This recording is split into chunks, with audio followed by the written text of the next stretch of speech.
For my victory, I thank God, yeah, Baba. I thank God, yeah. For my business, I thank God, yeah, Baba. Shalom, shalom, shalom. Yesu ni Bwana. Semina, semina, semina. Semina ya biashara na kazi. Kingdom Business, Mathayo 6:33. Kingdom Jobs, Mathayo 9:36-37. Mfumo mpya wa biashara. The future business to learn is Kingdom Business. The future business to learn is Kingdom Business. Inakukaribisha. Yesu mwana Daudi. Yesu mwana Daudi. Yesu mwana Daudi. Okay, tuanze kipindi chetu. Somo letu la leo tarehe 13 mwezi wa 7 mwaka 2020. Somo letu la leo linasema jicho la biashara. Jicho la biashara. Tunaangalia eneo la jicho. Lazima unapotaka kufanya biashara uwe na jicho la biashara. Ukiwa na jicho la biashara utaweza kufanya biashara. Ukiwa na jicho la ualimu utaweza kufundisha. Ukiwa na jicho la kilimo utaweza kulima. Ukiwa na jicho la ufugaji utaweza kufuga. Sasa leo tunaangalia jicho la biashara, kwamba kuna jicho la biashara, kuna kitu ambacho nakiona kwenye biashara ambacho mtu mwingine hakioni. Hilo ni jicho la tatu katika maisha ya mwanadamu. Ni jicho ambalo ukifunga macho ya kawaida unaiona biashara yako. Ni kama sasa hivi naweza nikakwambia ukafunga macho ukaangalia chumbani kwako umepaachaje, unapaona. Ndio jicho hilo tunataka tuliongelee. Unaweza ukafunga macho sasa hivi ukaambiwa sehemu fulani Dar es Salaam umeshawahi kupafika, ukifunga macho unapaona. Hilo jicho ndio watu wengi wanashindwa kulitambua, ndilo linaloleta maono. Jicho ambalo ukifunga macho usiku wakati umelala unaona ndoto. Kitu ambacho mahali ulipita jana mchana unapaona. Unaota ndoto usiku, unaona ile picha, unaona watu, unaona vitu. Hilo jicho sasa ndio jicho ambalo tunataka tuliongelee siku ya leo. Ukilitambua hilo jicho hakuna mahali utakwama, kwa sababu hilo jicho linapita mahali popote. Hilo ni jicho ambalo ni kama mionzi. Mionzi inapita kwenye mwili wa mwanadamu mgongoni, inatokea tumboni, inaendelea. Hilo jicho alisumbuliwi. Lakini jicho lako la nyama na mwili unalo niangalia sasa hivi, mwisho wako kuona ni kwenye ukuta. Huwezi kuona kinachoendelea huko nyuma. Ndio mwisho wako. Na mimi mwisho wangu ni kuona ni kwenye ukuta. Lakini jicho la tatu linaona sehemu nyingi. Alizuiliwa na ukuta. Alizuiliwa na kitu chochote. Sasa jicho ndio nataka tuliangalie kwamba je, una jicho la biashara? Kwa sababu jicho la biashara linaona miaka 10 mbele, miaka 20 mbele, mpaka miaka 100, mpaka miaka 1000. Hilo jicho ambalo linaona vizazi na vizazi. Sasa hilo jicho watu wengi walitumia, wanatumia macho ya nyama na mwili. Wameacha kutumia hilo jicho ambalo lina faida kubwa kwao. Hebu tuangalie. Nakumbuka katika macho ya mwanadamu ni jicho moja tu ndio linaloona. Ili nyingine linachukua nguvu kwa mwenzake kusaidia. Ni moja tu ndio lina nguvu. Hata katika miguu ya mwanadamu, mguu mmoja unaburutwa na mwenzake. Sasa wewe lazima uchunguze ni mguu upi unaoburutwa na mwenzake. Huu mwingine hauwezi kwenda. Kwa mfano huu hapa huwezi kutumia mguu wa kushoto kutembea. Huwezi kutumia mguu wa kushoto, mguu wa kushoto kutembea. Unatumia mguu wa kulia, mguu wa kushoto unaburutwa. Hata kwenye gari katika matairi manne, ni tairi moja tunafanya kazi.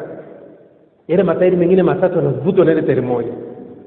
Sasa lazima ujue kama na jicho la mwanadamu hivyo, kuna jicho moja linalovuta mwenzake. Hata sikio lako kuna sikio moja linalovuta mwenzake. Ina maana kwamba kuna jicho ambalo ni asi na chanya, positive na negative. kama waya wa umeme. Kuna waya unapeleka moto, kuna waya unarudisha moto. Kuna jicho linalopeleka moto, kuna linalorudisha moto. Na masikio ni hivyo, kuna linalosikia, lingine linarudisha sauti. Kwa lazima uangalie kwamba ile jicho linaloona ulifanyie kazi. Ulifanyie kazi. Hebu tuangalie maandiko. Tuangalie kwenye kitabu cha Luka sura ya 24 mstari wa 45. Tuangalie kwanza mstari wa 30 na 31. Luka 24 30 na 31, alafu tutaangalia mstari wa 45. Neno la Mungu linasema nini? Luka 24 mstari wa 30 na 31, tutaruka tuenda 45. Neno la Mungu linasema, ikawa alipokuwa ameketi nao chakulani. Huyu ni Yesu. Alipokuwa ameketi nao chakulani, alitoa mkate, akaubariki, akaumega, akawapa. Yakafumbuliwa macho yao, wakamtambua, kisha akapeleka mbele yao. Alifungua ile jicho la tatu. Ile jicho ambalo ukilala usiku, ukiota ndoto unaona ile ndoto, unaona picha, unaona watu. Alifungua ile jicho, akamtambua na akapeleka sasa hivi. Kwa sababu ile ilikuwa alifungua ile jicho, ina maana alikuwa kama kwenye ndoto. Yaani alijisikia kama kwenye ndoto, kwamba yule jamaa amemuona akapotea. Na ndoto ni hivyo, unaweza kuota ndoto ikapotea. Ile jicho la tatu lilifunguliwa. Sasa usipokuwa makini kuanza kutambua ile jicho la tatu, kaanza kulitumia, ukaanza kuona miaka mingi mbele. Ndio jicho ambalo Abraham alikuwa anatumia. Akawa anaona miaka 100 mbele zaidi ya kuishi, na akaishi ile miaka 100 kwa sababu aliona ile miaka 100. Unaona? Hebu tuangalie kwenye Luka 24 mstari wa 45. Mstari wa 45, neno la Mungu likasema, ndipo akawafunulia akili zao wapate kuelewa maandiko. Ndipo akawafunulia akili zao wapate kuelewa nini? Maandiko. Sasa kuna kufunuliwa, kuna kufunguliwa, kuna kuona, ili uweze kujua maandiko, uweze kuelewa maandiko, uweze kuona vitu, uweze kuona hii biashara inalipa, uweze kuona hii biashara itadumu kwa muda gani, uweze kuona maisha yanapokwenda. Sasa ukiwa unatumia macho ya nyama na mwili, uweze kuona unakoelekea. Utakuwa unaona karibu sana, uweze kuona mbali. Kwa hiyo lazima uangalie ile jicho la tatu. Ile jicho la tatu ambalo unatumia usiku kuona vitu, wakati umelala, wakati umefunga haya unaona vitu. Na rafiki yangu mmoja yuko na manga, ni kipofu. Alipata kipofu akiwa kijana mdogo, lakini alizaliwa anaona, kwa sababu amezaliwa kwenye familia ya wafugaji, kwamba zile enzi zilikuwa akapelekwa shule nzuri sana Nairobi, akasomeshwa, akafundishwa ile elimu ya vipofu yote. Huaga namuuliza vitu vingi sana kuhusu mtu kipofu anafanya nini. Sasa hivi ni kijana mkuu ameoa, nikamuuliza, mwanamke yule ulimuonaje? Kanambia nimeona kwenye ndoto. Na ninamjua jinsi alivyo. Na baba yake anamwambia, tangu umekuwa kipofu una akili kuliko ulivyokuwa unaona. Kwa hiyo baba yake akitaka ushauri wowote anaenda kwake. Tuko pamoja? Ni sawa kabisa, kwa sababu ili uweze kuona ndoto, lazima ufunge macho haya nyama na mwili. Uweze kuona ndoto na macho ya nyama na mwili yako wazi, umefungua, lazima uyafunge. Kwa sababu mtu yote yule akitaka kufikiri, kiangalia wazungu wakati wanafikiri, amepita kwenye changamoto, anaona labda kuna kitu anatengeneza, utaona anavua miwani, anaenda kama chini ya mti au mahali kuna kivuli mbali kabisa na nyumba, kuna kivuli, anaweka kitu chake, anavua miwani, anaweka kwenye sturi yake, anamwambia wafanyakazi wake, mtu yote akija msiniamshe. Anafunga macho kama dakika 45, anapata majibu ya kile kitu alikuwa kinampa changamoto. Sasa sisi tunapopita kwenye changamoto, mpaka utakapofungua ile jicho la tatu, ndio litakupa majibu hiyo changamoto ulionayo.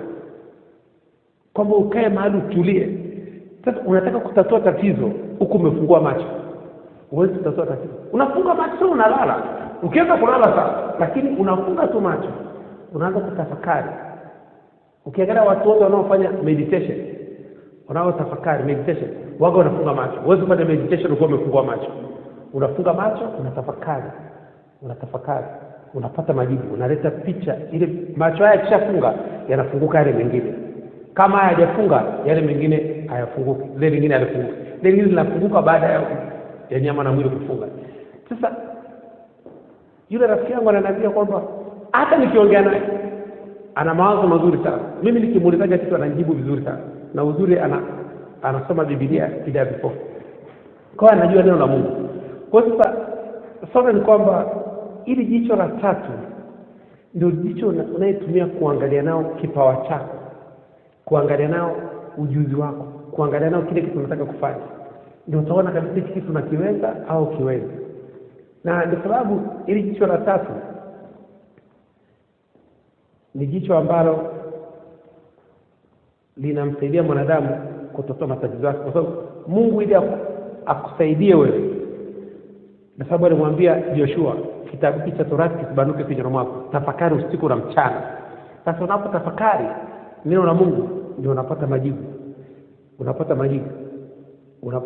Kwa sababu ndio jicho ambalo Mungu analitumia kutatua matatizo yako. Ndio jicho Mungu anatumia kutatua matatizo yako. Mungu hatumii macho ya nyama na mwili. Kwa sababu ndio jicho la kiroho. Kwa sababu Mungu ni roho. Kwa hiyo anatumia jicho lile kutatua matatizo yako. Kwa sababu ile jicho ili uweze kupata majibu ya matatizo yako, kunatakiwa utulivu wa hali ya juu. Kunatakiwa ukimya, mahali panapotulia. Kwa sababu unaona Yesu alikuwa anakwenda mlimani, Isaka alikuwa anaenda mlimani, Abraham alikuwa anaenda mlimani, Yakobo alikuwa anaenda mlimani. Wenda mahali panapotulia ili jicho lifunguke. Kwa kuna mazingira yanayofungua ile jicho. Wewe kufungua ile jicho mahali ni mahali. Mwingine anaamka kati ya saa 9 usiku mpaka saa 11. Anakaa mahali nje. Anakaa mahali kwenye kona nyumbani kwake ili ile jicho lifunguke. Aweze kupata majibu ya nini? Ya kile kitu ambacho anataka kukifanya. Kwa hiyo lazima ujitahidi sana kuangalia ile jicho la tatu.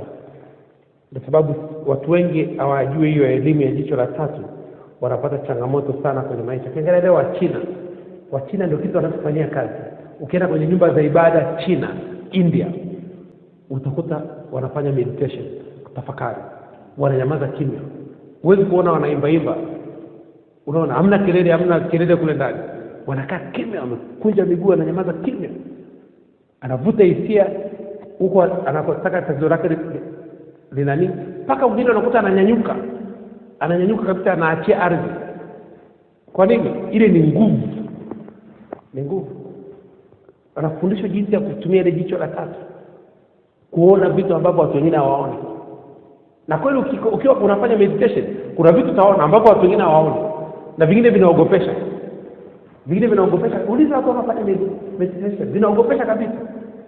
Ndio naambiwa mara ya kwanza utaanza kuona vitu vya kuogopesha, mpaka utakapozoea uanze kuona clear. Ni kama TV, unaona mchele mpaka inakuwa clear. Kwa ile mara ya kwanza tukianza kutafakari, tunaanza kuona vitu vya kuogopesha. Kwa sababu watu wengine wakianza meditation wanaacha. Mwingine anachukua mshumaa, anawasha mshumaa, halafu anafunga macho, anaanza kutafakari. Anapata, kwa sababu ule mshumaa kama ni Mkristo, ile ni ishara ya Mungu, Roho Mtakatifu. Kwa sababu Roho Mtakatifu ni ishara ya moto. Unamkaribisha Roho Mtakatifu pale. Halafu unaanza kutafakari. Unapata majibu. Ule mshumaa umeshaombewa. Ni mshumaa wa kiagano. Kwa hiyo lazima utapata majibu ya kile kitu ambacho unataka ukipate. Kwa sababu mshumaa unaleta nuru, na Mungu ni nuru, na akili ya Mungu ni nuru. Inaleta nuru katika maisha ya mwanadamu.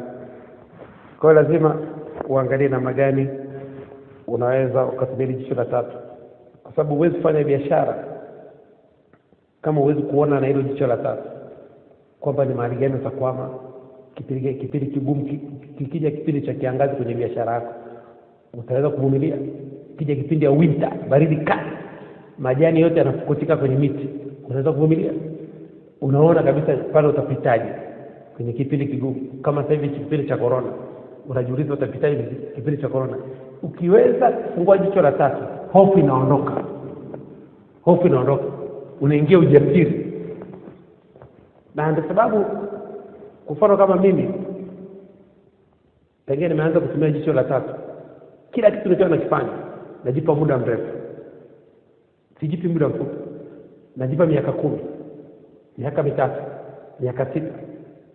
Chochote nakipa miezi 3. Kitu kidogo sana ni miezi 3. Najipa miezi 3, akijatokea naongeza miezi 3 mingine. Akijatokea naongeza miezi 3 mingine. Hivyo mpaka kinatokea. Unaona?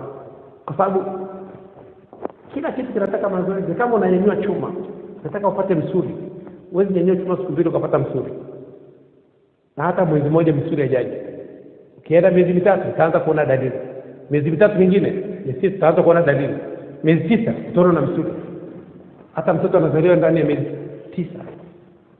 Unaona misuli unaanza kutoka. Miezi 9 zoezi la kila siku. Unafanya mazoezi kila siku.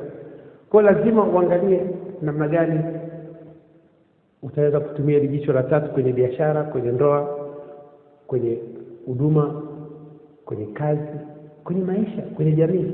Kwamba ni kitu gani unachokiona ambacho wengine hawaoni. Okay? Na hili jicho la tatu linategemea taarifa ambazo unazitafuta. Linategemea sana taarifa. Uwe ni mtu wa kutafuta taarifa sana, kutafuta habari ambazo zinahusiana na kile kitu ambacho unakifanya.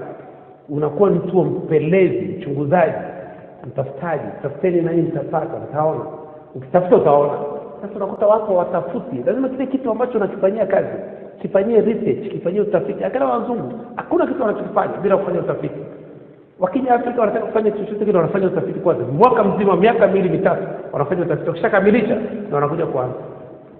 Waafrika wanaanza kitu bila kufanya utafiti. Alafu kinaishia njiani, anaanza kwenda kwenye maombi ya vita. Anasema kuna mtu ameweka mkono wake. Hakuna mtu ameweka mkono wake. Hicho kitu hujakiandika chini.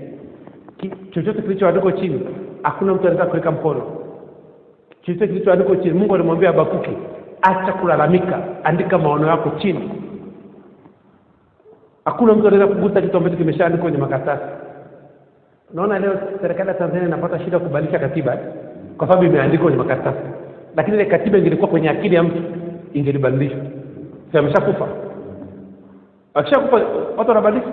Angalia mzazi yote akiacha wosia, akiandika wosia au badilishwa.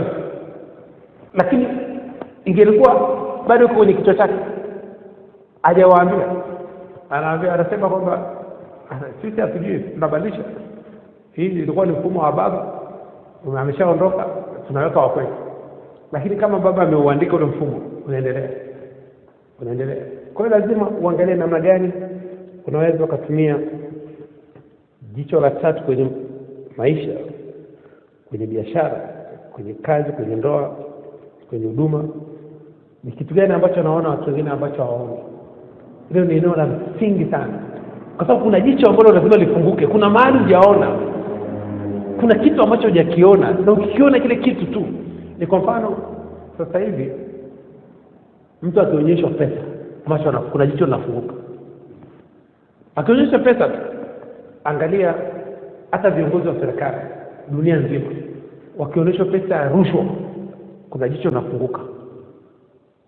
Anaanza kuona hii pesa. Anaanza kukubali kuchukua ile pesa ili apindishe sheria. Kuna jicho linafunguka. Lakini kama hajaona pesa, hakuna kinachofunguka. Kwa sababu watu wengi wanatumia pesa. Na pesa inafungua jicho, lile jicho ambalo ni fake. Sio original. Inafungua jicho fake. Kwa sababu kila kitu ambacho kuna original, jua kuna fake. Kama chochote kuna original, kuna fake. Huku duniani kuna vitu viwili. Ukiona original, jua kuna fake. Ukiona kuna mwanamke, jua kuna mwanaume. Ukiona kuna jua kuna mwenzi. Lazima ujue hiyo. Mungu aliumba vitu viwili. Sasa ukiona kuna original, jua kuna nini? Kuna fake. Pesa inafungua jicho fake. Na ile jicho fake linafanya kazi. Inasababisha unachukua pesa. Hata uzinzi unafunguliwa na jicho fake. Unafungua jicho fake. Mtu ataonesha pesa, anatenda dhambi.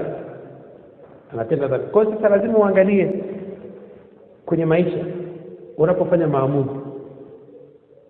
Ni jicho gani limefunguka? Umeona nini? Suleiman, kwa sababu tunaposema hekima ni jicho. Tukisema imani ni jicho. Tukisema matumaini ni jicho, kwa sababu kuna kitu umeona kinakuletea matumaini.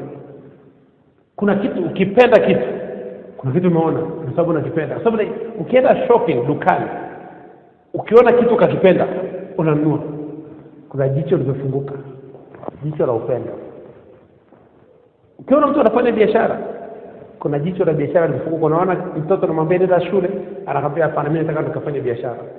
Kuna jicho limefunguka la biashara. Unaona mtoto nenda shule, anakwambia hapana, mimi nataka kuolewa. Kuna jicho la ndoa limefunguka pale. Unaona kuna kitu kimefunguka, ndio sababu huwezi kumbadilisha. Ndio sababu kuna kitu ambacho mtu ameshaamua kukifanya, hakuna mtu anaweza kubadilisha. Kitu ambacho umeshakiamua, hakuna mtu anaweza kubadilisha, kwa sababu kuna jicho limefunguka. Kuna kitu umeona, either umeona sahihi au sio sahihi, lakini kuna kitu kimefunguka kwenye akili yako, kwenye maisha yako, inakupeleka kwenye direction. Kule njia ilikofungukia ndiko utakao kuelekea. Ukiangalia hata wachimba madini wakiwa kwenye migodi, kule njia ilikofungukia ndiko atakapoelekea. Unajua ndio kwenye mawe huko, unajua hii ndio njia ya madini. Unaona sasa, inategemea sasa ujue kwamba hii njia ni ile njia sahihi au ni ile njia fake. Sasa maandiko yanasema kwenye Methali 14 mstari wa 12, Methali 14:12, iko njia ionekanayo kuwa sawa machoni pa mtu, lakini mwisho wake ni njia za mauti. Kuna njia inaonekana sawa kwenye macho yako, lakini ile njia ni njia za mauti, kwa sababu njia iliyofunguka sio ile njia iliyofunguka sio. Kwa lazima ujitahidi kabla hujafanya maamuzi. Chukua muda, tafuta ushauri ili uhakikishe hiyo njia iliyofunguka ndio yenyewe. Lazima utake ushauri. Ndio muulize Mungu, uulize watu watumishi wa Mungu, uulize wazee, watu ambao wameshapita kwenye ile eneo, kwa sababu kuna eneo ambalo haitakiwi kumsumbua Mungu. Unajua kabisa unataka kuingia kwenye ndoa, kama haja kumsumbua Mungu, tafuta mtu mwenye ndoa nzuri, muulize umewezaje kukaa kwenye ndoa hii miaka yote na wewe mwanamke, wakati watu wengine wanalalamika. Akikwambia tayari kupa majibu. Haina haja kumuuliza Mungu. Mungu wakati Musa alimwambia Mungu, mzigo umekuwa mzito sana, siwezi kubeba mwenyewe. Mungu alimwambia Musa, chagua wazee 70, nitashuka chini, nitawatia nguvu leo nayo, utakuwa Musa 71. Kwa nini Mungu akamwambia Musa chagua vijana 70? Wale wazee 70 kaja nikwambia kitu moja, hawa tunakuwa naishi muda mrefu sana. Kwa sababu mimi kuishi muda mrefu ninaamini kuishi nini muda mrefu. Kwa sababu gani? Ukiwa na miaka 80, kwanza miaka 75, wewe sio mzee. Miaka 75 ndio umemaliza ujana. Ndio umemaliza nini? Ujana. Abraham alikuwa na miaka 75 ndio anaondoka kwa baba yake, aenda kuanza maisha. Yaani miaka 75 unaanza maisha. Tuko pamoja? Sasa nataka nikupe mahesabu yatakayo kusaidia kidogo uangalie kwamba kuna muda wa kuishi mrefu sana. Wakati Mungu anamwambia Musa, tumshukuru Mungu kwanza dakika moja, alafu tuendelee na somo letu. Baba Jehova, katika jina la uweza la Yesu Kristo wa Nazareth. Baba Jehova, katika jina la uweza la Yesu Kristo wa Nazareth. Baba Jehova, katika jina la uweza la Yesu Kristo wa Nazareth. Mtakatifu, mtakatifu, mtakatifu, Mungu wa Bwana wetu Yesu Kristo, Baba utukufu, Mungu wa Abraham, Isaka na Yakobo, Mungu wa wanafunzi wote wa Kingdom Business Club duniani.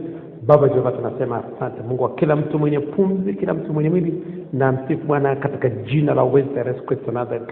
Roho Mtakatifu, tunasema asante kwa majira ya 7 tunafurahia na kuyashangilia katika jina la uweza la Yesu Kristo Nazareth. Asante kwa siku mpya leo uliyofanya kwa ajili yetu, tunafurahia na kushangilia katika jina la uweza la Yesu Kristo Nazareth. Roho Mtakatifu, tunasema asante. Tunabariki majira ya 7 na kuyatakasa kwa damu ya Yesu Kristo Nazareth. Tunabariki majira ya 7 na nuru ya Kristo, afya ya Kristo, utajiri wa Kristo katika jina la uweza la Yesu Kristo Nazareth. Tunabariki majira ya 7 na hekima ya Kristo, ufahamu wa Kristo, maarifa ya Kristo, mafunuo ya Kristo, ujuzi wa Kristo, ubunifu wa Kristo katika jina la uweza la Yesu Kristo Nazareth. Tunabariki majira ya 7 na upendo wa Kristo, imani ya Kristo, matumaini ya Kristo, uaminifu wa Kristo, furaha ya Kristo, amani ya Kristo katika jina la uweza la Yesu Kristo Nazareth. Roho Mtakatifu, tunasema asante. Pokea sifa, pokea utukufu, pokea heshima, pokea shukrani zetu.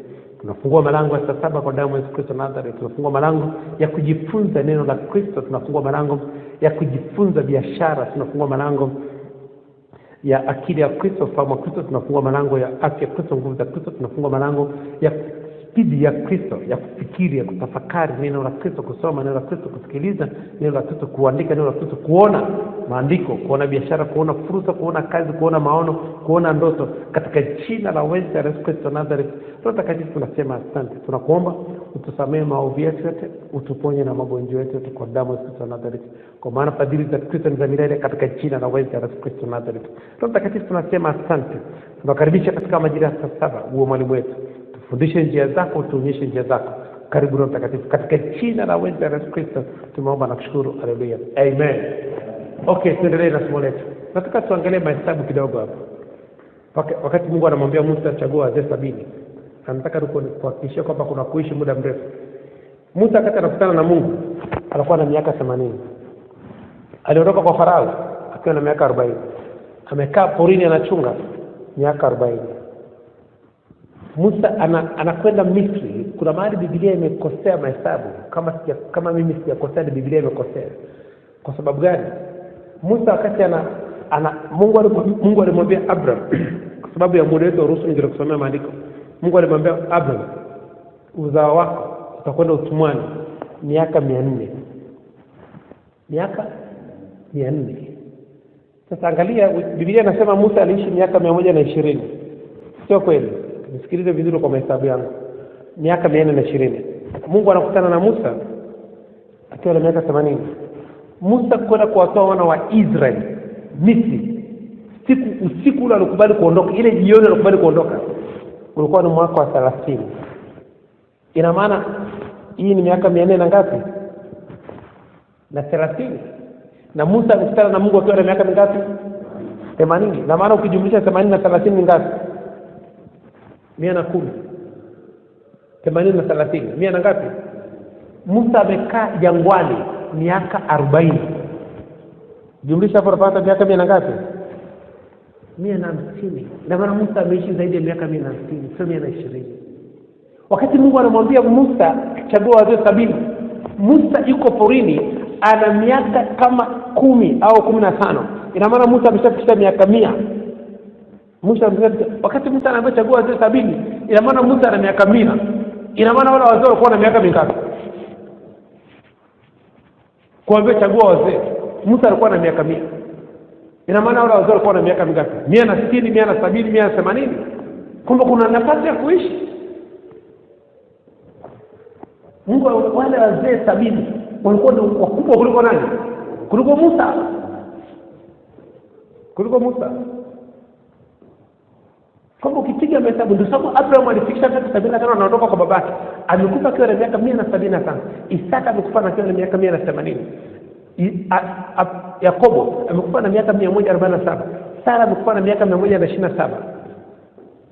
Ayubu miaka 110. Bado kuna nafasi ya kuishi. Kuna nafasi kubwa sana ya kuishi. Joshua amekufa na miaka 110. Kuna nafasi ya kuishi. Kwamba ni jinsi mtu awazavyo na sinema yake ndivyo alivyo. Ukiwaza kuishi muda mrefu utaishi muda mrefu. Utaishi muda mrefu.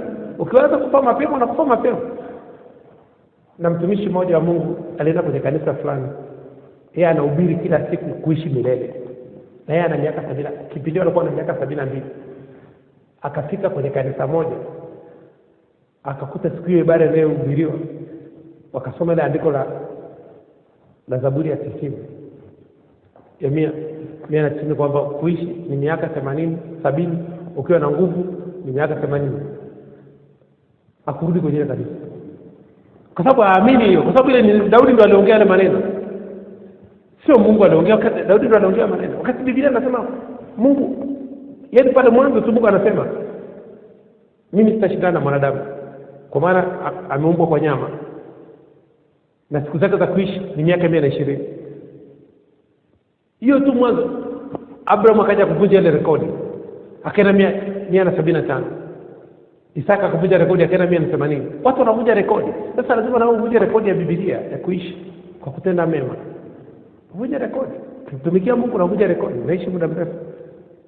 Kwa sababu lazima uangalie jicho la tatu linakusababisha kuweza kuona.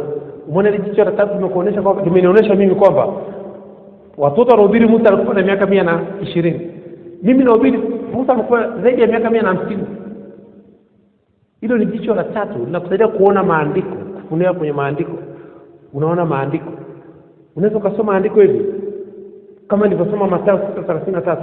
Kitu nilichokiona ndani ya Mathayo 6:33 ndio kimenifanya mpaka leo nahubiri Injili. Kwa sababu ninajua kabisa kwamba bali utafuteni kwanza ufalme wa Mungu, mtumikie Mungu kwanza na utende haki kwenye kile kitu unachokifanya, ukitendea haki, haya mengine yote yanakuja yenyewe. Yale ambao watu wanakufa kuyapata, wao wanapata bure. Kumtumikia Mungu. Sasa hilo ni jicho la tatu. Linakuonyesha kwamba nikimtumikia Mungu, Mungu analipaje.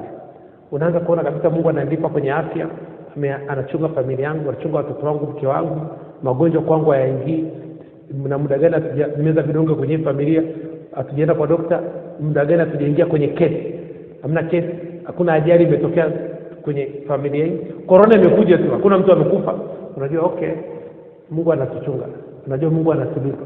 Sasa ukija jicho la tatu linaona jinsi gani ambavyo Mungu anatembea na wewe. Sasa utakapomtambua Mungu, ukimtambua Mungu kwenye maisha yako, kuna vitu vinatokea. Neno la Mungu nasema bado utamkumbuka Bwana Mungu wako, kwa maana ndiye akupe nguvu za kupata tajiri. Kumkumbuka Mungu ili afanye agano lake imara kama alivyowapa baba zako, kama hivi leo. Sasa kama haumkumbuki Mungu, kwenye duniani kila mtu anataka utambulisho. Mke wako anataka ukienda naye mahali umtambulishe kwamba wewe ni mke wangu. Wewe ukienda mahali unataka mke wako akutambulishe kwamba wewe ni mume wangu. Kila mtu anataka utambulisho. Kwa sababu ukiangalia mikutano yote ya serikali, ya kidini, ya nini, mtu yote mgeni akija kwenye ile huduma atatambulishwa, atasimama huyu ni fulani. Na atasema na wengine wako hapa, viongozi wengine, kwa sababu ya muda tu kutambulisha kila mtu. Lakini wako hapa wasimame. Wanasema hao nyosheni mkono, fungeni mkono, wanafunga, wanataka utambulisho. Kila mtu anataka utambulisho. Sasa Mungu anataka mtambue. Sio mtambue Mungu. Na capture. Kwa hiyo lazima hilo jicho la tatu linasaidia kuona vitu ambavyo watu wengine hawaoni. Twende kwenye maandiko. Twende kwenye Mathayo 6. Mathayo 6 mstari wa 22 na 23. Neno la Mungu linasema nini? Mathayo 6:22 na 23, neno la Mungu linasema taa ya mwili ni jicho, sio macho. Nataka uangalie pale. Imesema taa ya mwili nini? Ni jicho, ni moja, sio macho, jicho. Basi jicho lako likiwa safi, mwili wako wote utakuwa na nuru. Jicho likiwa safi, halijachafuliwa, halijatiwa unajisi, mwili wako wote unakuwa na nuru. Unaanza kuona vitu ambavyo watu wengine hawaoni. Lakini jicho lako likiwa bovu, mwili wako wote utakuwa na giza. Basi ile nuru iliyomo ndani yako itakuwa giza. Inasema si giza hilo. Yaani paka Biblia inakwambia si giza hilo. Yaani ni zaidi ya nini? Ya giza. Kama ni jicho tu, lile jicho linasafishwa na toba. Likiwa bovu linarekebishwa na toba. Kishaanza kutubu, unaanza kuona vitu ambavyo watu wengine hawaoni. Mimi niliingia kwenye toba kwa muda wa miezi 8. Kuanzia saa 7 usiku mpaka saa 11 asubuhi. Na nilikuwa natoka nje. Mpaka leo nimezoea maombi yangu nafanyaga nje. Siwezi kufanyia ndani. Naona kama pala nyumba nazuia maombi yangu. Kwa sababu matokeo mimi niliyapata nikiwa nje. Matokeo ya maombi yangu niliyapata nikiwa nje, kuingia kwenye toba. Kwa hiyo sasa lazima uangalie, ninapoangalia nature, naangalia anga, naangalia miti, naangalia upepo unapita, najua ni Mungu, ni pumzi ya Mungu. Kwamba na upepo ile pumzi kuanzia saa 7 ya usiku mpaka saa 11 ni kipindi, pumzi ya Mungu ni hekima ya Mungu. Ndio kipindi ukitoka nje tu hata dakika 10 tukasimama ukapumua ile pumzi, unavuta hekima ya Mungu. Watu wengine wakati wao wamelala wamejifunika na blanketi, unavuta ile pumzi. Kwa sababu unakuta watu wengi sana wanafanya meditation usiku majira yao, kwa sababu wanachukua ile hekima ya Mungu. Wako mlimani wanatafakari. Wamekaa wametulia. Na ukienda mlimani jua kabisa kama umeenda mlimani, tenga muda kabisa wa kuongea. Muda wa kuongea. Yaani kwamba maombi. Lakini kisha tuka kuanzia saa 8, saa 9 mpaka saa 11 unasifisha maombi, unaanza kutafakari. Utasikia sauti ya Mungu. Sasa watu wengi wa kipindi hicho wakati saa 8 mpaka saa 9 wanapiga kelele. Kumbe ndio kipindi ambacho unabidi umsubiri. Wewe hii yote kama saa 4, saa 5, saa 6 ulikuwa unaingia kwenye maombi. Umeshamaliza. Sasa kuanzia saa 8 mpaka saa 11 usiongee. Nyamaza kimya. Chukua kalamu na karatasi. Anza kutafakari kile ambacho umekisoma. Utaona Mungu. Lazima Mungu ampe mtu taarifa kama hauna kalamu na karatasi. Mimi kitu ambacho niligundua chumbani kwangu, kitandani, kalamu na karatasi ipo kila siku, kwa sababu najua Mungu ataongea na mimi. Na Mungu akiona kabisa ataongea na wewe na utaandika, aongee na wewe. Anajua utaandika, alafu yule Mungu atafanya nini? Atakuja atachukua zile taarifa. Kwa hiyo nikupe maandiko. Neno la Mungu linasema Mathayo 13:19. Mathayo 13:19. Neno la Mungu linasema kila mtu alisikiapo neno la ufalme asielewe nalo, uje yule muovu akalinyakua lililoandikwa, lililopandwa moyoni mwake. Kila mtu alisikiapo neno la ufalme asielewe nalo, uje yule muovu akalinyakua lililopandwa moyoni mwake. Mathayo 13:19. Mathayo 13:19. Kwa sasa lazima Mungu, kama una mahali pa kuandika, Mungu aongee nawe. Kwa sababu muda wote lazima unatembea na kalamu na karatasi mfukoni. Mungu anaweza kuongea nawe mahali popote barabarani. Anajua jamaa yuko tayari. Nikimwambia kitu ataandika. Ataandika. Kwa Mungu alimwambia Musa andika. Yesu anaambia wanafunzi wake andika. Yohana anaambiwa andika. Kila mtu anaambiwa andika. Leo tuna Biblia, leo tuna vitabu, leo tuna vitu chungu zima ambapo watu wanaandika. Kwamba Mungu anaheshimu sana mtu anayeandika. Kwa sababu ukimuona mzungu popote ana begi mgongoni, ana diary, ana kalamu, kila kitu. Anajua anytime Mungu anaweza kumpa mafunuo. Na ukiwa umejiandaa kwamba Mungu ataongea nawe. Kama hujajiandaa wala ongea, kwa sababu haumtambui. Mimi nimejiandaa muda wote, najua Mungu ataongea na mimi. Muda wote nikitoka hapa nachukua diary yangu, najua Mungu ataongea na mimi. Na Mungu anaweza kuja akaongea na wewe, ukaongea na mimi. Kumbe kile kitu ambacho mimi nilikuwa nakitaka, wewe ndio unacho. Ukaniambia Mungu ameongea na wewe, wewe ndio unanifundisha mimi naandika. Kama sasa hivi kwa Mungu anaongea na mimi naongea na wewe, nakupa taarifa. Kwamba ili Mungu aongee na wewe, uwe na kalamu na karatasi. Muda wote. Wewe unajua kabisa unahitaji kitu fulani. Na umeandika chini nyumbani kwako. Tembea na kalamu na karatasi. Mungu atakupa majibu. Atakupa majibu. Kwa lazima, kwa sababu maneno ni mbegu. Unapoandika chini, karatasi ni shamba, unapanda. Kwa sababu una kitu unakihitaji, nunua bahasha nyeupe, chukua karatasi nyeupe, andika kile kitu unachokitaka, fanya maombi kwenye kile kitu, chukua ile bahasha, funga, seal kabisa. Kaweke mahali ambapo hutaifunguaga tena. Hiyo ni mbegu umepanda. Kama vile ukipanda mahindi, unaweka unafunika. Uendaje kufukua kila saa. Uangalie kama yanaota. Kuanzia hapo kama umefanya copy ile karatasi unabandika ukutani, kile ukiona hivi unamshukuru Mungu. Naomba Mungu asante kwa gari langu, asante kwa nyumba yangu, asante kwa kazi, asante kwa biashara. Haichukui muda mrefu ile mbegu inaota. Jinsi unavyosema asante kushukuru kwa ile mbegu ambayo umepanda, ina maana ni jinsi ndio jinsi unavyomwagia maji. Na unatoa muda wako, unakwenda kwa watoto yatima, kwa ajali, unaenda kutunza mazingira. Sasa kufanya zile kazi za kijamii ndivyo jinsi unavyomwagia maji. Unaweka mbolea. Ni kazi za kijamii, ni mbolea ya kukunzia. Kutaka kusaidia yatima, wajane, kutunza mazingira, unaweka mbolea. Tofauti na hapo unakosa nguvu. Vitu havitokei. Lakini kuandika lazima uandike chini. Kuandika lazima uandike.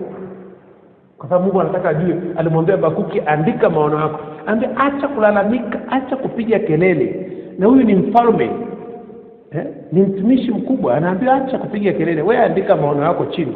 Mimi sifanye kazi kupitia kwenye akili za watu. Neno la Mungu linasema nini? Habakuki sura ya 2. Mstari wa 1 mpaka wa 2 mpaka wa 4 utapata story nzima. Habakuki sura ya 2 mstari wa 1 mpaka wa 4. Neno la Mungu linasema mimi nitasimama katika zamu yangu. Nitajiweka juu ya mnara. Nitaangalia ili nione atakalo niambia na jinsi nitakavyojibu katika habari ya kulalamika kwangu. Bwana akanijibu akasema, tumesema hapa mnara ni juu ya mlima, tumeenda mlimani. Huo mnara ni mlimani, ameenda mlimani. Mstari wa 2, Bwana akanijibu akasema, iandike njozi ukaifanye iwe wazi sana katika vibao, ili aisomaye apate kuisoma kama maji. Kiendelea mpaka mwisho. Mstari wa 4 unafuata story nzima. Sasa lazima uangalie kwamba kuna umuhimu wa kuandika. Kuna umuhimu kwa sababu neno la Mungu ni mbegu.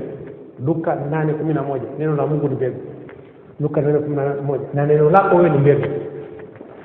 Kwa sababu wewe umeumbwa kwa mfano wa Mungu. Kwa hiyo lazima ulifanyie kazi. Ulifanyie kazi. Kwa hiyo ukiangalia artist ni Kiswahili ni watu gani hao? Artist wachoraji, wasanii wa kuchora akiangalia na kuchora, anatumia jicho la tatu, atumiaje macho ya nyama na mwili. Mchoraji yote, hata mchora ramani nyumba, anatumia ile jicho la tatu kuchora. Kwa sababu anaona kwenye ile jicho, anaona kitu ambacho wewe huoni. Siko bado tuko pamoja. Ukiona mtu anaweza kutoa picha iliyoko kwenye akili yake akaichora ukutani, ametumia jicho la tatu. Sasa wale ni sana Mungu anakuoperate kwenye kiwango cha Mungu. Kwa sababu Mungu anatumia jicho la tatu, anaweza kuna kitu anakiona kwenye akili. Anateka ukutani. Sasa ukifika mahali unaanza kutumia jicho la tatu, wabunifu wote waliobuni magari, waliobuni smartphone, waliobuni teknolojia na science na madawa, wanatumia jicho la tatu. Sasa kama utumie jicho la tatu, unatumia macho ya nyama na mwili, hamna kitu utakachoona. Utaona vitu ambavyo wewe utakuwa ni mteja, ni mnunuzi, unanunua vitu vya watu. Wewe huwezi kubuni. Jana tumefundisha somo linasema, jana jioni, light by design, yani nuru ya kutengeneza. Kwamba Mungu alituumba sisi kwa ajili ya kutengeneza. Yeye Mungu ametuumba sisi, tunatakiwa tutengeneze. Mungu kaumba sisi, tunatengeneza. Mungu kaumba miti, sisi tutengeneze viti. Mungu kaumba milima, sisi tutengeneze. Ndani ya milima kuna chuma, sisi tutengeneze magari. Unaona? Kwa hiyo sasa Mungu ameumba vitu, ametengeneza machungwa, sisi tukamwele machungwa tuko kwenye box tuuze. Unaona? Maembe hivyo. Sasa Yesu anakuja na anamwambia kuna Petro, nifuateni, nitawafanya kuwa wavuvi wa watu. I will make you fishers of men. Nitawafanya kuwa wavuvi wa nini? Wa watu. Sasa kama unaishi hapa duniani, kuna maeneo mawili ya kutengeneza watu na vitu. Yesu alitengeneza watu, akutengenezaga vitu. Mimi ni mtu wa kutengeneza watu, mimi sio mtu wa kutengeneza vitu. Wachina kazi yao kutengeneza vitu. Tuko pamoja? Sasa lazima ujue katika makundi mawili, wewe uko kwenye kundi gani? Na kutengeneza watu na kutengeneza vitu. Lazima ujue, kama hujajua uko kwenye kundi gani, ukiwa kwenye kundi ambalo sio sahihi, utateseka sana. Unataka wewe kutengeneza watu na wakati wewe umetumwa kuja kutengeneza vitu, utateseka sana. Sasa lazima uwe na jicho la tatu la kuona mimi nimeitwa kwenye eneo gani. Kwa sababu mimi hii huduma tunafundishaga mtu mmoja. Hii huduma inaangaliaga makundi ya watu. Kwa sababu jicho langu la tatu linanionyesha kwamba Mungu alipoumba hii dunia alianza na mtu mmoja, kwanza na watu wawili. Japokuwa aliwadesign wawili, mmoja akamweka ndani ya mwenzake, lakini siku anaumba alianza na huyu mmoja, akapiga kazi ndio akamleta yule wa pili, na yule wa pili akamtoa ndani ya mwenzake. Sasa kwa hiyo ina maana kwamba kupitia wale wawili dunia ina watu zaidi ya bilioni 7. Kwa hiyo Mungu anaangalia, unaweza kufundisha mtu mmoja, unaweza kukaa na mtu mmoja mpaka badilike. Akiona unaweza kukaa na mtu mmoja mpaka badilike, anakuhamisha kwenye bustani ya Eden. Anakwambia bustani, anakuhamisha Eden. Kisha mia Eden kuna kila kitu. Kila kitu Eden. Adam kabla hajatoka kwenye bustani ya Eden, kuna mahali alikuwa akuumba tu sio akaingia kwenye bustani ya Eden. Aliacha kwanza apate shida, ili akipelekwa kule kwenye bustani ya Eden appreciate, ashukuru kwamba ni sehemu ambayo ina kila kitu. Ndio hivyo kila mtu anaanzia jangwani kabla hajapelekwa kwenye bustani ya nini? Ya Eden. Lazima uanzie jangwani. Ukipelekwa tu Eden mara moja, utajua tofauti ya jangwani na nini na Eden. Utajua tofauti ya giza na nuru. Lazima Mungu anajua tofauti ya nyeupe na nyeusi. Lazima ujue tofauti. Ukishajua tofauti, Mungu anakunyanyua. Kwa hiyo lazima ujue ile eneo. Huwezi kuwa tajiri kama hujapitia kwenye umaskini. Hiyo ndio formula ya Mungu. Huwezi kuwa mtu mzima kabla hujapitia kwenye utoto. Haiwezekani, lazima upite. Ni watu wawili tu wakupita kwenye utoto. Adam na Eva tu. Hao wengine wote sisi tumepita kwenye utoto. Hiyo ndio formula ya Mungu. Kwa hiyo tunapoangalia jicho la tatu, hebu tuangalie Wafalme wa Pili sura ya 6 mstari wa 17. Wafalme wa Pili sura ya 6 mstari wa 7.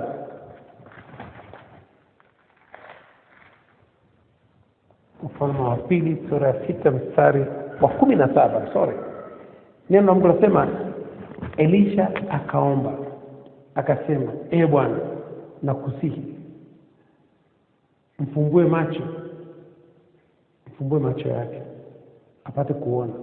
Bwana akamfumbua macho yake yule mtumishi, naye akaona, na tazama kile kilima kilikuwa kimejaa farasi na magari ya moto iliyomzunguka Elisha pande zote. Mungu anaomba mtu afunguliwe macho. Elisha anaomba Mungu amfungulie mtumishi macho. Yeye anaomba afunguliwe macho. Soma kwa mwanzo utaona anaomba Mungu afungulie mtumishi wako macho. Alipoona. Sasa kama leo ina maana kwamba kama hauna kazi, ina maana hujaiona kazi. Kama hauna mke, ina maana hujaona mwanamke wa kumwoa. Kweli? Ndio jinsi ilivyo. Mpaka ukiona kitu ambacho hauna, haujakiona. Lakini ukishakiona unakimiliki. Kwa sababu ukipata nguvu ya kuona, unakuwa na nguvu ya kufanya kazi. Angalia mtu yote akienda kwa mtu anaenda kuomba kazi. Akiambiwa ufanye kazi mpaka mwisho wa mwezi ndio tutakulipa, tutaongea mshahara. Hajaona kitu, anaondoka. Lakini akishaona kiwango cha fedha, anabaki kuendelea na kazi. Sasa lazima ujitahidi ili Mungu akuonyeshe, afungue macho yako ili uone kitu unachokipenda, ili uweze kufanyia kazi. Ukiona unakata tamaa, kwa mfano mimi nilifunguliwa macho kuona kitu tunachokifanya. Kwa sababu unaona na uwezo wa kufundisha mtu mmoja, kwa sababu nakipenda. Sasa kama hujafunguliwa macho, huwezi kufanya hicho kitu. Utachoka, utaishia njiani. Kwa mfano leo hii mtu yote angelikuwa kwenye huduma kama ya kwetu, angelikata tamaa. Kwa sababu macho hajafunguliwa. Ukishafunguliwa macho, unajua mimi nataka kufundisha mtu mmoja. Mimi siko kwa ajili ya kufundisha makundi ya watu. Ngoja nikupe mfano mmoja. Kwa mfano umeandika tangazo. Umeandika tangazo. Ukapata ile tangazo, yani umeweka tangazo kwenye TV, kwenye redio. Umelipa hela nyingi sana kuweka tangazo. Ukapata watu 10 tu ambao wamepiga simu wakataka kutumia ile huduma yako. Wahudumia watu 10, Mungu atakuletea watu 1,000,000. Kwa sababu akili yako ilikuwa upata watu 1,000,000, ukaletea watu 10. Sasa unaambia tumikia watu 10, ukupa watu 1,000,000. Kwa sababu watu 10, kila mtu hapa atakuletea makundi ya watu. Sasa mtu akaona ametoa tangazo tu, amepata watu au amefanya seminar, akapata watu 12, alikuwa anategemea atapata watu labda 500, akapata watu 30, anakata tamaa kwenye seminar. Hudumia wale 30 kwa sababu ndio Mungu anawaleta. Wale 30 wataleta makundi ya watu. Umeelewa? Hata umefungua biashara leo, umeuzia watu 2 tu. Ndio sababu ni muhimu sana kuchukua contact za wale watu. Namba zao za simu na nini. Na hata wakati mtu anapoingia kwenye biashara, ongelea vizuri sana. Tumia muda wa kutosha. Hii biashara ni mpya. Tumia muda na ule mtu. Ikiwezekana na kitu cha bure za watu mtu aondoke naye. Na namba yake asichukue. Ili uweze kuwasiliana naye. Watu 2 tu wakiangalia ile kitendo ambacho ile heshima leo waonesha, wanakuletea makundi ya watu. Na anayekuletea makundi ya watu ni Mungu. Kwa sababu kashukuru kwa watu 2, Mungu anakuletea makundi ya watu. Ni kwa nini tunasema makundi ya watu? Ili jicho la tatu lina nguvu kubwa sana la kuona vitu.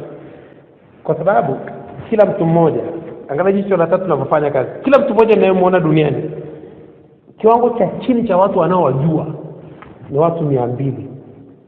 Hichi ni kiwango cha chini sana. Kila mtu mmoja duniani anajua watu 200. Kwa nini tunasema hivyo? Huyu mtu akifa leo atazikwa na watu 200 kuendelea. Huyu mtu akitaka kuoa leo ataprint kadi 200 na kuendelea. Huyu mtu ukiangalia kwenye simu yake ana namba 200. Namba 200. Ukiambia ametoa vipi namba? Nobody knows. Sasa kama huyu mtu ana watu 200 kuendelea na watu 200 ni ukimkosea huyu mtu mmoja huyu, ukifanyia kitu ambacho ndani ya siku 7 amewaambia watu 20. Na watu 20 kila mtu mmoja na watu 200. Ina maana ni watu 4000 wamejua tabia yako moja mbaya ndani ya siku 7. Watu 4000. Kwa sababu inabidi kuchunga sana unapohudumia watu. Kwa sababu mtu mmoja tu ukikosea kwa mtu mmoja umekosea kwa watu wengi sana. Ndani ya siku 7 ameshawaambia watu 20 tabia yako moja mbaya, na tabia yako moja nzuri amewaambia watu 20. Kwa hiyo sasa watu unaweza kuwabomoa na kuwatengeneza wewe mwenyewe kwenye biashara, kwenye jamii, kwenye maisha, kwamba lazima muombe Mungu afungue macho yako, afungue jicho lako ili uanze kuona vitu. Kwa mfano unauza soda, unauza vocha, unauza bidhaa yako, unauza shilingi 500. Shilingi 500. Akaja mteja na 500 akaanza kukutukana kwa sababu kuna kitu umechelewa au labda umeenda kujisaidia umekuta huko, akaanza kuongea nawe vibaya. Kwa nini umeacha biashara? Kwa nini umekuja hapa nimesubiri muda mrefu, sisi nimefanya nini? Ulikuwa ukaanza kumwambia usinibabaisha na 500 yako, ondoka hapa. Unajua umefukuza shilingi ngapi? Kwenye jicho la 3 kiangalia 500 kwenye jicho la 3 mwaka mmoja na siku ngapi? 365. Ukipiga hesabu 365 mara 500 ni 1,82,500. Ina maana ukimfukuza yule mtu umefukuza shilingi ngapi? 1,82,500. Na kuna watu ndugu zake anaowajua, rafiki zake anawajua, umefukuza hela nyingine ya watu wengine. Ukiwa na jicho la 3 unaheshimu hata mteja ni mfalme. Hata mteja anaongea ndio vibaya, unakuwa mnyenyekevu, unanyamaza kimya, unafunga mdomo wako. Hata mpumbavu kufunga kinywa chake anaonekana nini? Ana hekima. Unanyamaza kimya kwa sababu lazima ufungue jicho la 3. Ujue mteja ni mfalme. Hata atakaposema kwamba nikimuuzi huyu. Kwa sababu mteja akaongea vibaya, wewe nyamaza kimya, tumwambie samahani. Utaona mwisho wa muda anakuomba tena msamaha. Anakuwa bwana, nimekosea ndugu yangu, najua nimekosea, nimeongea kwa ukali, naomba unisamehe. Anakuanza kwa sababu wewe nyamaza kimya. Akaonekana yeye ni mjinga, anaanza kuomba tena wewe nini? Msamaha. Anaanza kuona wewe ni mtu mzuri. Lakini ukibishana naye unaharibu kila kitu.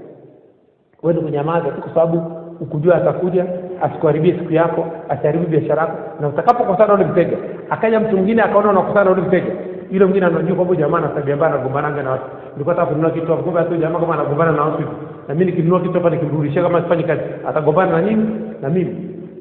Yule mteja anaondoka. Na alikuwa anapita tu, na alikuwa asimama na mimi huko hapo. Kakuta unagombana na mteja mwingine, anapita. Kwa unapogombana na mteja, sio kwamba unagombana na yule mteja mmoja, unagombana na jamii nzima. Kwa sababu kuna watu wanakusikia yale maneno yako. Unagombana na jamii nzima. Mpaka majirani zako wenye biashara wanasema jamaa ukinunua kitu kwake.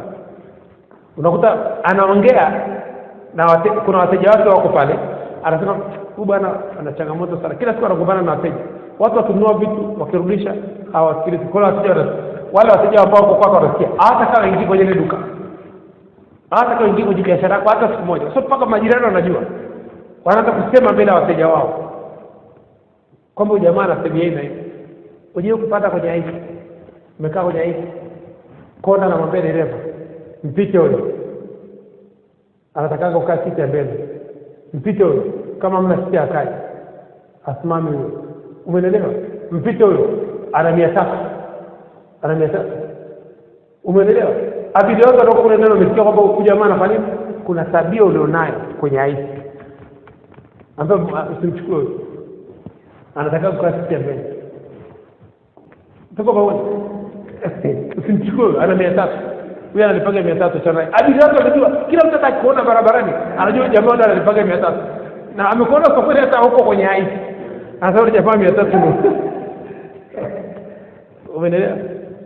Sasa ni kwa nini kuna tabia yako moja watu wanaijua alafu wanaitamka mbele ya watu wengine, na watu wengine walikuwa hawajui kama una hiyo tabia? Kumbe unapofanya kosa kwenye jamii, ufanyie mtu mmoja, unafanyia jamii nzima, unaharibu kwa watu wengi. Kwa sababu hata kama unapiga mke usiku, kumbuka anapiga kelele, majirani wanasikia, afu asubuhi kiamka watu wanajua ulikuwa unapiga mke jana. Mtu anakusalimia tu lakini anajua wewe ni mtu mbaya sana. Unaona kwamba lazima uangalie jinsi gani na jicho la tatu kwamba madhara ya kitu unachokifanya yataonekana vipi baadaye. Hebu tuangalie kwenye Mathayo sura 5 mstari wa 28. Mathayo 5:28, tumalizie, muda wetu umeisha. Mathayo 5:28, neno la Mungu linasema nini?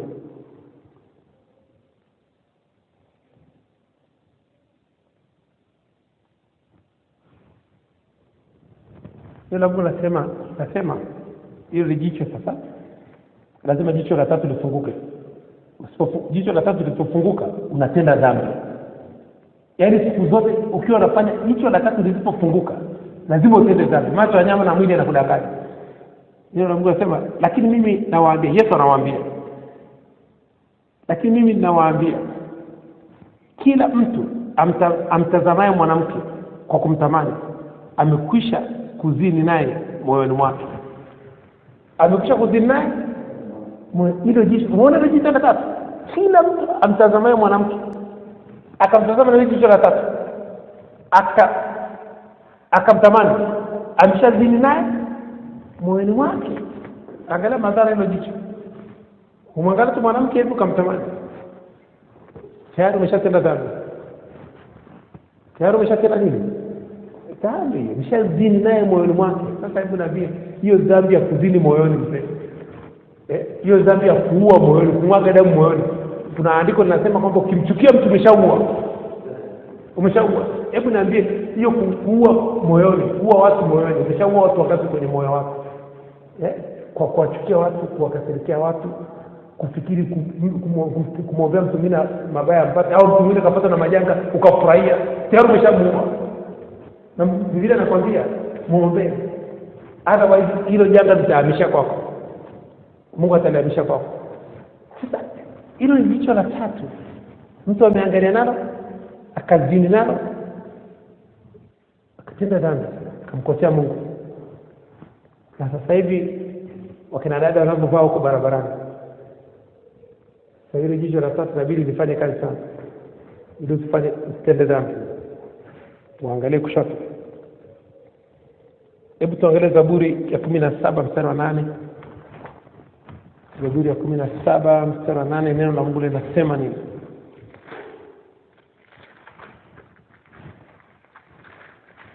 Neno la Mungu linasema nini?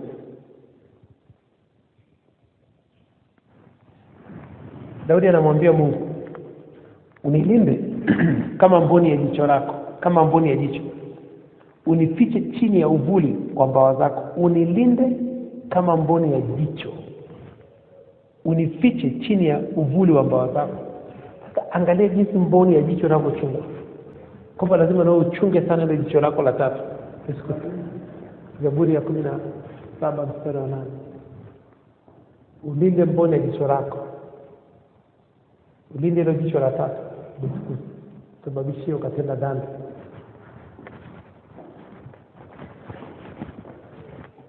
Ulinde mboni ya jicho lako. Ulinde kama mboni ya jicho lako. Hebu tuangalie Mwanzo 27 mstari wa 1. Mwanzo 27 mstari wa 1, neno la Mungu linasema nini? Neno la Mungu linasema, Mwanzo 27 mstari wa 1. Inasema, ikawa Isaka alipokuwa mzee na macho yake yakapofuka asione, akamwita Esau mwanawe mkubwa, akamwambia, mwanangu, nawe mwanangu. Naye akamwitikia, mimi hapa. Akasema, tazama, sasa mimi nimekuwa mzee, wala sijui siku ya kufa kwangu. Basi na kuomba, chukua mata yako, pono lako na upinde wako, ukaende nyikani uniwindie mawindo, ukanifanyie chakula kitamu namna ile nipendayo, ukaniletee ili nile na roho yangu ikubariki kabla sijafa. Nimesoma mstari wa 1 mpaka wa 4. Angalia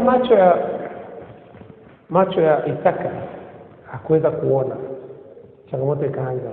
Sasa unajua macho akishaanza kataa kuona, giza linaingia kwenye mwili. Hiyo ilimtokea Wakeresa. Hii ni akurithi. Abraham ilimtokea, Isaka ikamtokea, na Yakobo ilimtokea. Unaona? Kwa hiyo sasa nataka tuangalie eneo la Musa. Kutoka 34 mstari wa 7. Kutoka 34, muda wetu umeisha. Saa 7 dakika 59. Tusome mstari mmoja tumalize. Kutoka 34 mstari wa 7. Neno la Mungu linasema nini? Kutoka 34 mstari wa 7.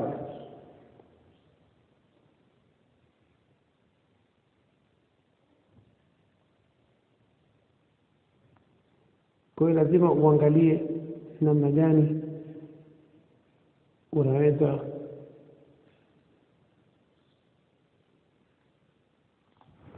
hapana. Sasa kuna makosa yako niandika. Kumbukumbu la Torati 34 mstari wa 7. Sorry. Kumbukumbu la Torati 34 mstari wa 7. Kumbukumbu la Torati 34 mstari wa 7. Neno la Mungu linasema nini? Musa alikuwa mtu wa miaka 120 alipokufa. Jicho lake alikupofuka, wala nguvu za mwili wake hazikupunguka. Hebu angalia. Musa na miaka 120, jicho lake alifanya nini? Alikupofuka, wala nguvu zake hazikwisha. Lakini Isaka alipofuka, Yakobo alipofuka, Abraham alipofuka. Abraham alikuwa na miaka mingi zaidi. Isaka alikuwa na miaka mingi zaidi. Huyu alikuwa na miaka 120. Isaka alikuwa na miaka 180. Abraham miaka 175. Yakobo alikuwa na miaka 147. Huyu ana miaka 120. Kwa hiyo bado alikuwa ni kijana mdogo. Ile pale mwanzo tulipoongea kwamba miaka 120 bado Musa ni kijana. Kwa hiyo lazima uangalie umri pia ulikuwa unachangia. Kwa hiyo tumejaribu kuangalia, maandiko ni mengi sana yanayoongelea swala la jicho, kwamba ni wewe tu kuangalia jicho lako. Kila kitu unachopenda duniani kina jicho lake. Kila kitu. Kuna jicho la biashara, kuna jicho la kilimo, kuna jicho la ufugaji, kwa sababu kuna jicho la kuona. Kila kitu duniani kina jicho lake. Kuna jicho la ndoa kwa sababu unaona mwanamke. Kuna jicho la biashara kwa sababu unaona faida. Kuna jicho la kilimo kwa sababu unaona mazao. Kuna jicho la ufugaji kwa sababu unaona mifugo. Kwamba unaona mtu anaanza na kondoo mmoja kwa sababu ana jicho la ufugaji. Unajua yuko kondoo anaenda kumweka kwenye nyumba ambayo kuna madume. Baada ya muda atazaa. Unaona anaambia wewe unayemfuga akizaa kwanza na kwako, wapiga kwako. Hivyo baada ya siku ana boma. Amekuwa na boma la ng'ombe, na kondoo, na mbuzi, na ng'ombe. Kwa sababu ana jicho la ufugaji. Sasa leo jiulize, wewe una jicho la nini? Mimi na jicho la kufundisha. Wewe una jicho la nini? Kwa sababu jicho langu linaona mtu mmoja na mfundisha na furaha. Sasa kama una ile jicho la kufundisha, una jicho lolote, unakata tamaa. Kwa sababu huoni matokeo, huoni faida. Huoni nini utatoka kwenye hilo eneo. Kwa sababu unakuta watu wengi hawawezi kuanzisha vitu kwa sababu hawana jicho la hicho kitu ambacho anataka kuanzisha. Kwa sababu haoni nuru kwenye ile kitu. Kwamba ukishakuwa na jicho la biashara watu watakayefungua itafanikiwa. Kwa sababu ukiwa na jicho la biashara, formula moja ya biashara inafungua kampuni 1000. Formula moja ya biashara, formula tu ya kuuza nyanya inafungua duka la spare. Formula kuuza karanga inafungua supermarket. Formula moja kwa sababu una jicho la biashara. Unajua kuna kitu unachokiona ambacho mtu mwingine haoni. Kwa sababu tumia anakwambia huyu jamaa ana roho ya biashara. Anajua kufanya biashara, ana smart. Sio ana smart, kuna kitu anaona. Ana nuru kwenye ile eneo. Kwa sababu ukishakuwa na jicho, ina maana kuna nuru. Kuna nuru unayoona. Kwamba huwezi kukwama, huwezi kusimamishwa na mtu yote. Wewe unaweza kumuona mtu anachimba madini. Mwambie aache, unasema anapata hasara. Ana jicho la kwenye madini. Mwisho wa siku unaona mtu amepata mambo. Kwa sababu akome, aache. Kwa hiyo lazima kuna jicho ambalo unatakiwa utumie kuona kile kitu. Tumesema kwamba ukilala usiku, ile jicho la tatu linafunguka kwa sababu unaweza kuona ndoto. Kuona vitu ambavyo umefunga macho ya kawaida.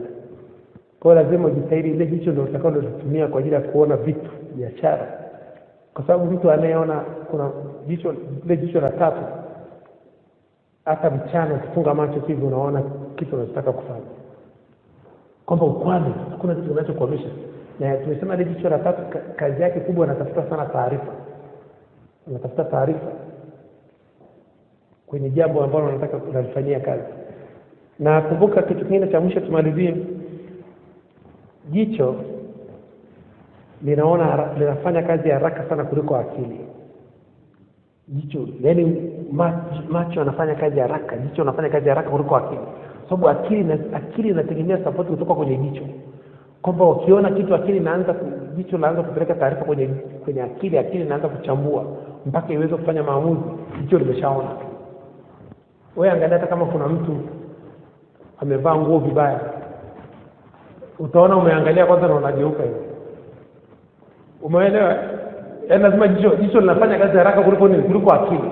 Hata ndio sababu Mungu ameongea kiungo cha kwanza ambacho Mungu alianza kumuumba nacho mwanadamu. Mimi na imani kabisa ni jicho. Kwa sababu Mungu aliposema na iwe nuru na iwe nuru. Sababu kama una macho utaonaje nuru? Huwezi kuona. Na maana kiungo cha kwanza Mungu anaanza kuumba ni jicho. Ili uweze kuona kwanza. Kwa sababu alisema na iwe nuru na iwe nuru. Kwa kuna giza, utupu na ukiwa. Kwamba ukianza kuwa na jicho na kitu fulani, kwa sababu jicho linafanya kazi haraka kuliko nuru. Kwa sababu ukiweza kuona umeshafanikiwa. Ukiweza kuona umeshafanikiwa. Watu wengi waone. Watu wengi wanahesabu kila siku.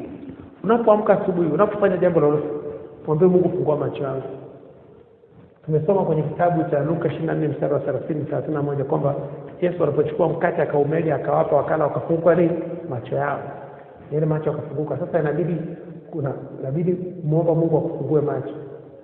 Enza mwombe Mungu fungua jicho langu la biashara, fungua jicho langu la kilimo, fungua jicho langu la ubunifu, fungua jicho langu la kusoma shuleni, fungua jicho niweze kuona vitu ambavyo watu wengine hawaoni. Kwa sababu mtu aliyefanikiwa kuna kitu kaona ambacho yeye haoni. Kwa sababu ile jicho linakupa siri ya kile kitu. Linakupa kutokukata tamaa, kutokushindwa, linakupa neema ya kufanya kazi kuliko watu wengine.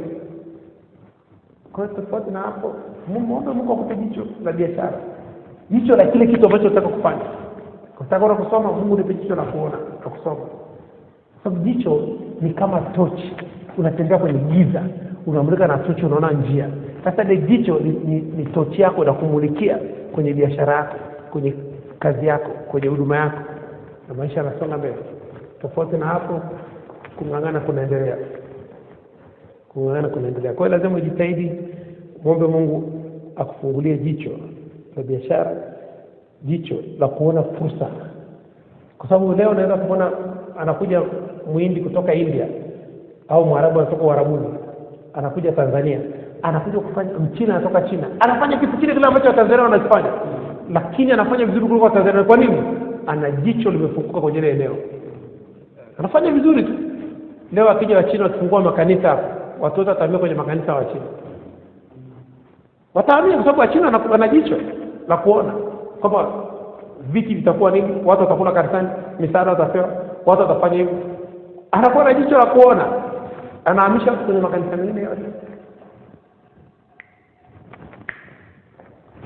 Kwa hiyo lazima ujitahidi uweze kufungua jicho la nini? La tatu, la kuona. Mwombe Mungu akufungulie jicho la ile eneo ambalo unataka kwa sababu kuna giza kwenye ile eneo. Kumbe muombe Mungu akufungulie jicho kwenye ile eneo. Basi kwa pamoja tutaishia hapo. Alafu tutamshukuru Mungu kwa dakika chache. ili tumalize. Kwa hiyo mimi nataka tu eneo la kwanza la kumwomba Mungu akufungue macho ili uweze kuona. Basi tushukuru Mungu dakika moja ili tumalize.